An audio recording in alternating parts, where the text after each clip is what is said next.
Welcome back. Fair use, fair use. Um, for those that care, um, you know, this is for you. The rest, you know, be entertained. Today we're going to talk about a very important topic, probably one of the most important topics ever. Today we're going to talk about signs that God is saying that you are on the right path. In other words, how to know that you're on the right path with God. So what are the signs? How would you know? Well, that's why I'm here. But before I get into this video, I'd like to encourage you to subscribe to our YouTube channel. Click on the notification bell to be notified. We'll sing about your faithful love for me. My song of praise will have your justice as its theme. I'll try my best to walk in the way of integrity, especially in my own home. But I need your love for him. Now, I am not surprised that God loves him so much. And he said the sweet things that he said about him. Hey, you can't blame him. God has feelings too. In Psalms 101, David told God something. Now let's see what it is. He said, Lord, I will sing about your faithful love for me. My song of praise will have your justice as its theme. I'll try my best to walk in the way of integrity, especially in my own home. But I need your help. I'm wondering, Lord, when will you appear? I refuse to gaze on that which is vulgar. I despise the works of evil people and anything that moves my heart away from you. I will not let evil hold me in its grip. Every perverse and crooked way I have put away from my heart. For I will have nothing to do with the deeds of darkness. I will silence those who secretly want to slander my friends, and I will not tolerate the proud and arrogant. My innermost circle will only be those who I know are pure and godly. They'll be the only ones I allow to minister to me. Because there's no room in my home for hypocrites, for I can't stand chronic liars, those who flatter and deceive. So David was quick. God know the things that he intends to do so as to keep a good relationship with God. And that was one way to God's heart, staying on his path, the right path. One of the main signs, which is the first sign that you're on the right path, is the fact that you are willing to walk in the way of integrity. As it says in Psalms 101 verse 2, you must be willing to walk in the way of God. Someone said something to me a few days ago. He said, you cannot buy integrity at the market. And that's so true. Integrity is something you earn by godly character, and you preserve by that same godly character. You cannot be forced to have integrity. God will never say, my child, take integrity. No. So the very first way to know that you're on the right path is that you know within yourself that you're willing to walk in integrity. The second sign that God is saying that you're on the right path, you should feel at peace with your spirit. There are certain times that you just know that something is off. Your spirit is irritated and you just don't want to do anything productive. You just want to be left alone and you feel so disorganized. Yes, that's not being at peace with your spirit. And it's a serious spiritual indication that you might be doing something wrong. And the Spirit of God is showing you signs to abstain from such action. He's showing you signs to abstain from such actions, thoughts, and all these other things. The third sign is when you despise works of evil. As a child of God who is on the right path with God, there should be an automatic disapproval of evil whenever you come across anything that doesn't glorify God. Now, this is another way to know that, yes, your heart is in the right place with God. Psalms 101 verses 3. Now it says, I refuse to gaze on that which is vulgar. I despise the works of evil people and anything that moves my heart away from you. I will not let evil hold me in its grip. Now David said, Lord, I won't look at anything vulgar, anything that makes an explicit reference to sex or bodily functions, coarse and rude. How lucky was David? I wonder if David lived now. Could he go out fucking side? Oh yeah, he can't look at fucking whores. So guess what? If David goes outside, he's finished. 'Cause everything's ungodly. He straight up despised evil, not because he was holier than thou, but because he was a man who was willing to walk in God's path. the right path. Okay, King David, one of the most the guy that fucking like held shit down, and like the boy king killed Goliath. Did a lot of work. He wasn't perfect. He wasn't holier than thou. He was a man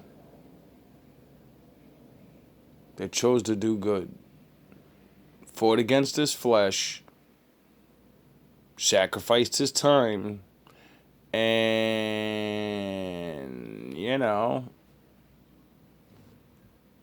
So another way to know that you're on the right path is when you begin to genuinely despise the works of evil. Another Oh, is that what triggers Vegeta mode? I see you're evil, or you say something evil, and you know not. So you don't think it's nothing. And then I snap, and you're like, oh my god, this guy's so evil. Yeah, I'm the evil one. You're right. sign is when you do not want to do things that move your heart away from God. At that point where all you want to do is love up on God, worship Him, do whatever He wants, well, you put yourself last and you put Him first. Not for any of your benefits, but just because you want to please Him. Oh, Yes. really?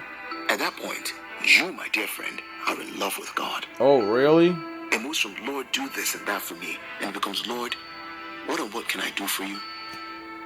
You want to abide by every rule that God has laid down, not because they're easy to follow, but because you are sold out to Him. Still on Psalms 101, verse 3, he says, I refuse to gaze on that which is vulgar.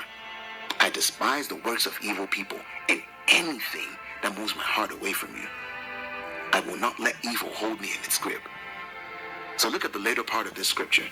It says, I despise the work of evil people and anything that will move my heart away from you. Now this is being totally sold out to God. This is being on the right path with God. The fifth sign, you are willing to amend your ways for God. Another way you know that you're on the right path with God is when you're willing to drop old habits and old ways that do not glorify the name of God. Psalms 101 verses 4 says, every perverse and crooked way I have put away from my heart, for I will have nothing to do with the deeds of darkness. The habits that a child of God shouldn't have. Things like gluttony, lies, cheating, stealing, backbiting, idolizing things. These are things that God hates, and He wants you to stay away from them so you can be better for yourself. Fun fact, there's nothing we as Christians can do to improve God or make Him better or to add to Him. He's an all-sufficient God, so when He tells us to do anything, it's for our own good. Now, God is God all by Himself, and there is not one thing you or I can do to reduce Him or add to Him. Now, this emphasizes how much of a lover God is and how He's very intentional about us growing and being better for ourselves. And this brings us up to His standard. The sixth sign, you have compassion for souls and you love people the way God loves people. Psalms 101 verses 5, it says, I will silence those who secretly want to slander my friends, and I will not tolerate the proud and arrogant. In my last point, I established how God is such a lover and a people's person that everything He does. Okay, so today I'm talking about this app called Abide. It's so cool. Only for the benefit of us, His creations, and He still does it with so much intentionality. Now, this is also a way to know that you're on the right path with God. So when you want to see people grow, when you are a genuine friend who looks out for the people around you, you show compassion and kindness to everyone you come across. The seventh sign, you're conscious And then they sneak the shit out of you. of the kind of company you keep, so as not to contaminate your aura and flow with God. This is not to contradict the last point, but to even emphasize a point rather. The fact that you love people doesn't mean that you let them contaminate your relationship with God. The fact that you have compassion for souls does not mean that you should let people who still have certain characteristics and attitudes that are not of God influence you. So learn to love people from afar and protect your energy. Make sure that before you draw them close, that you have total control of your mind and you cannot be easily influenced. Then it becomes a case of you influencing them and mentoring them into the proper ways of God. Now, King David said in Psalms 101 verses 6, my innermost circle will be only those who I know who are pure and godly. GMB? Be the only ones I allow to minister to me. So the only set of people you will allow to influence you are those whose roots are strongly in God. The people who belong to your innermost circle. These people who are pure and godly. Oh. I guess I'm fucked. And the last sign, you do not condone sin in your circle and friendships. There's no room in my home for hypocrites, for I can't stand chronic liars who flatter and deceive. So the people you allow into your inner circle should be pure and holy people, because we know that evil communication corrupts good manners. And this is a way to know that you're on the right path with God, and this is also a way to maintain that path. The people you allow into your inner circle should be pure and holy people, because we know that evil communication corrupts good manners. And this is a way to know that you're on the right path with God, and this is also a way to maintain that path. So I really hope these points have been helpful, and if you enjoyed this video, The ancient Egyptian god of wisdom, Thoth, known to the Greeks as Hermes and to the Romans as Mercury, bequeathed a prophecy to those living in the twilight era of pre-dynastic Egypt. The prophecy speaks to the destiny of mankind and laments the ill-fated direction in which we are headed. It mourns our willful neglect of the spirit, our departure from what it means to be human, and our ever-expanding disconnect with the eternal and the divine. What follows is an extract of that prophecy, as recorded by the ancient Greek and Roman Hermetic texts. There will come a time when it will be seen that in vain has mankind honored God with heartfelt piety and service. For the gods will return to heaven, and earth will be forsaken, and this land which was once the home of religion will be left bereft of the presence of its deities. Earth will have yet more to suffer, for she will be infected with yet more grievous plagues, and this land will go beyond all in cruel deeds. Of religion nothing will remain but an empty tale, which in time thine own children will not believe. Nothing will be left but graven words, and only the stones will tell of thy piety. Mankind will become weary of life, and will cease to think the universe worthy of reverent wonder or worship. And so religion, the greatest of all blessings, will be threatened with destruction. Men will consider it a burden, and will come to scorn it. Darkness will be preferred to light, and death will be thought more profitable than life. No one will raise their eyes to heaven.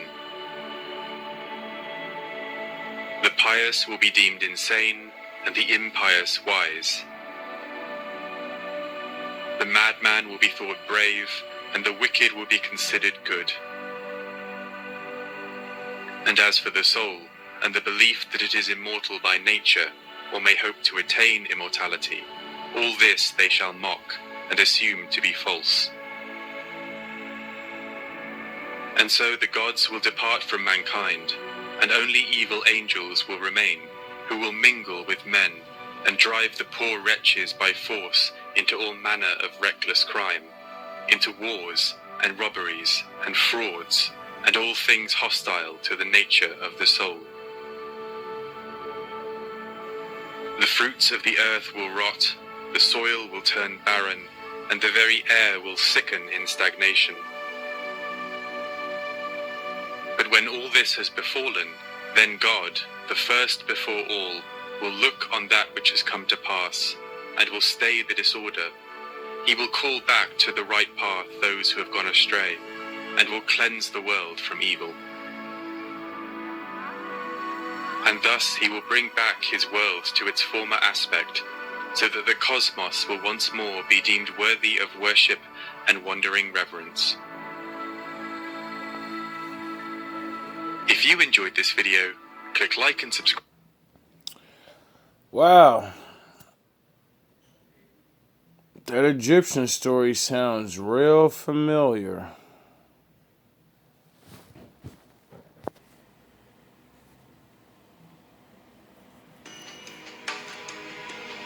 The 46th chapter of the book of Enoch. A spirit is seen in heaven amongst the angels.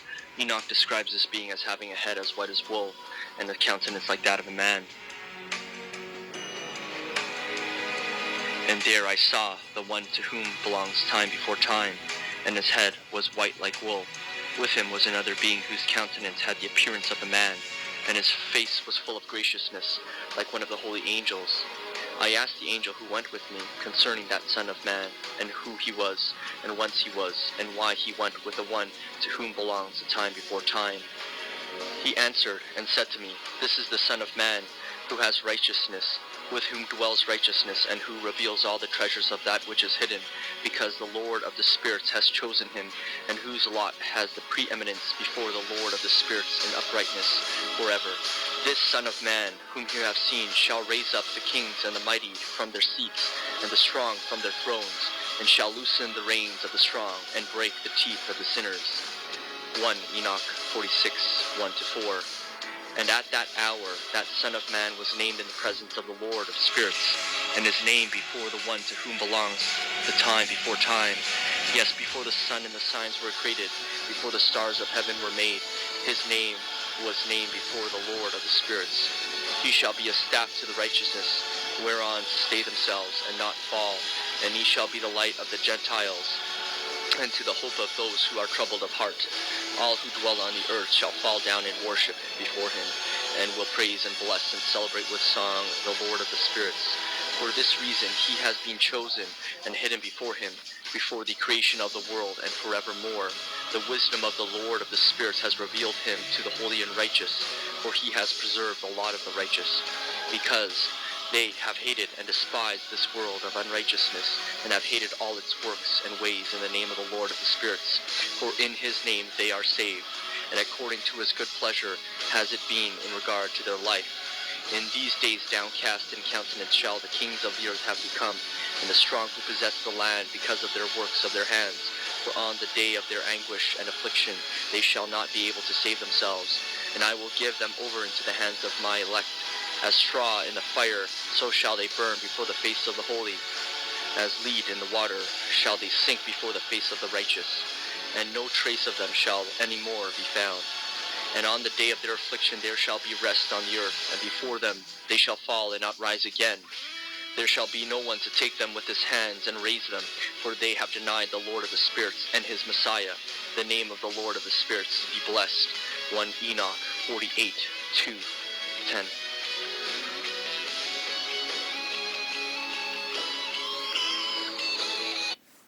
Hey, yeah. Hey, oh, how are you?